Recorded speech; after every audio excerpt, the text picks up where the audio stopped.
Hey, welcome everybody. Kevin and Fred. KevinandFred.com. You look at a .com sign back here. Oh, that'd be awesome. It's kind of lame, but I don't know. That'd be cool. Okay, cool. Anyhow, good to see you. Thanks for joining us.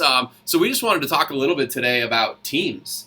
You know, there's a lot of energy in our industry right now around teams, from I need to start one to should I join one to can I get in this expansion thing? Like, there's just all this energy going on around teams, right? And it was pretty interesting.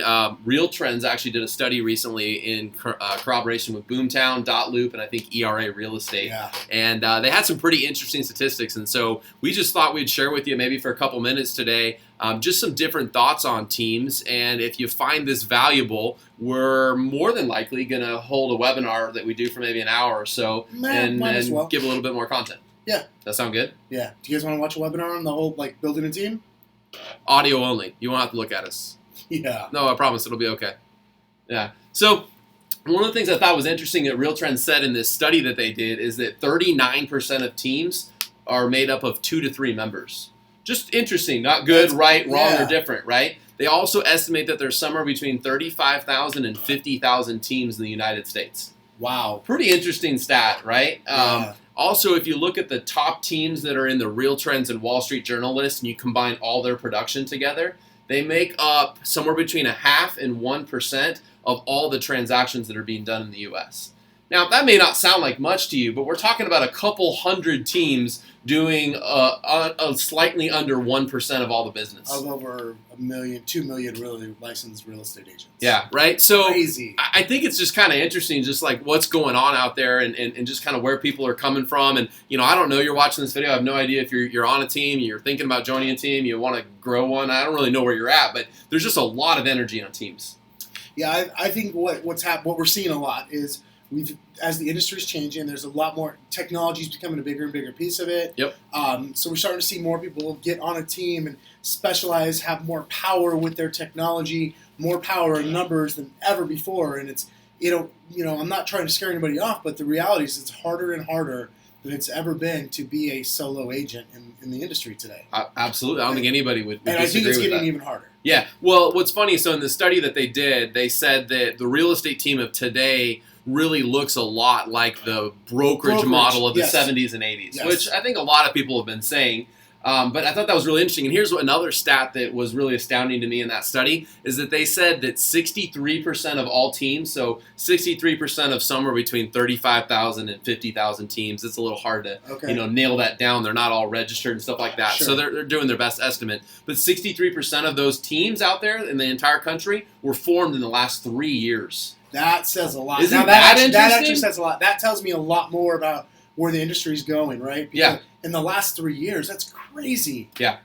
60%. Yep. And here's the truth of the matter. There's a lot of teams that are out there that are running at a very high level, that are super efficient, super valuable to their team members, super valuable to the end user client, the buyer and seller out there. And then there's a lot that are just made up of garbage. If we're just being straight, they're pure garbage, right? And so I think what we'll do in the webinar, I've got this theory, and Real Trends gave me some of these thoughts, but just this theory on the different types of teams, because there's different team models. Now, I'm not talking about compensation models or lead generation models. Structure. I'm talking about like a structure model. There's a lot of different models of teams. So I think if we can do that in our webinar, we can kind of break that down a little bit and share what those are. And I'd be happy to share kind of how you and I formed our team as well. There's a lot of people out there that are interested in partnerships. Yep. Obviously, if almost 40% of teams are made up of 2 to 3 members, then the partnership team model is more alive and well than we even think, right?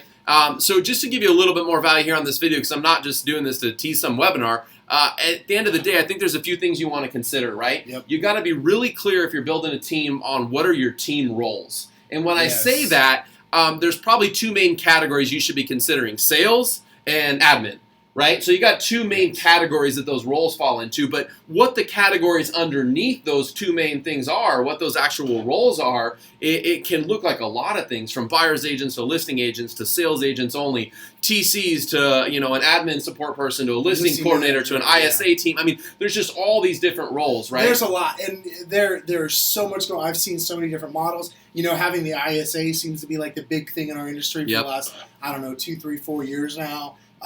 We don't have an ISA though. No, and we don't. There's not a right or wrong about it. that's just one of the models. So I think we can touch on some of those different models that we're seeing out there. Yeah. Some are being, I think, used more successfully than others. And I think that there's a lot we can learn from studying these other teams that are producing. Yeah, so I'll give you three quick things to walk away with. Number one is I really encourage you to get clear on your team roles. Number two is get clear on your team services. And what I mean by services is what service do you provide to the client, the buyer or seller, and then what service do you provide to your agents, right? Yeah, well, and that, I mean, that's admin support, that's compensation, that's training, that's accountability. I mean, that's a lot of stuff. Yeah. It's not just like, hey, we all fly the same flag. Right? No. We're the same team. We're the XYZ real estate team. Correct. And then it ends there. That's not a team. That's not service. We're talking about what do you actually provide. And like, I have a theory, you know this, that I actually believe the agents are almost like a client too. Like, we're here to serve them just like we are to serve a client. Absolutely. It's no different. Well, I mean, at the end of the day, they're here or they're gone, and a lot of it's because of the value and the service you provide to them, what you offer. Right. How's that any different than your buyer or your seller client? Because if you're on a team, understand this, whether you're a team owner, and we'll get into this more in the webinar, but if you're a team owner or team member, understand what you're paying, whether you're paying a split or paying someone's salary to service something, that's an investment you're making in the other person or into the company or into the return that you personally get. Absolutely. So third takeaway I'll leave you with is systems, right? So we talked about roles, we talked about services, and then the third piece will be systems. And so what I mean by systems is, well, what kind of systems are you operating off of? And that also is a part of the value you bring, right? Yes. So I mean, what are your lead generation systems? How do you produce leads if that's part of your value proposition for your agents? What kind of transaction management systems do you have, right? What do your bookkeeping systems look like? What does your CRM look like? Your communication systems, your internet, your training, your phone. It's all this stuff. Technology, right? It's the backbone of kind of what you're running your organization on. Yes. Is your systems. It is. It's people and systems, which we talked about people in the first one. So just really encourage you, get clear on roles, get clear on services, right? And then get clear also on your systems. And we can get more into that in the webinar. So if it sounds like we don't know what we're doing right now, it's because in a way we really don't. We started filming this video only to kind of look at each other and say, maybe we should do a webinar. So if you'd like a webinar, maybe comment below on this video, or maybe just by the time we post this video, we'll have already decided we should do one. We should probably do one. One of those two things is going to happen. I promise you that. Yeah, we should probably do one. All right, anyway, I hope you find that valuable. Go back and listen to those stats again that came from that Real Trends report, and if you just take that in. Yeah. Shoot, you might want to do some research before you start a team or try to build on the one you have. Yeah. I'm done. See you later. See ya. You're done talking? It's like Think so. First time Maybe. ever in history.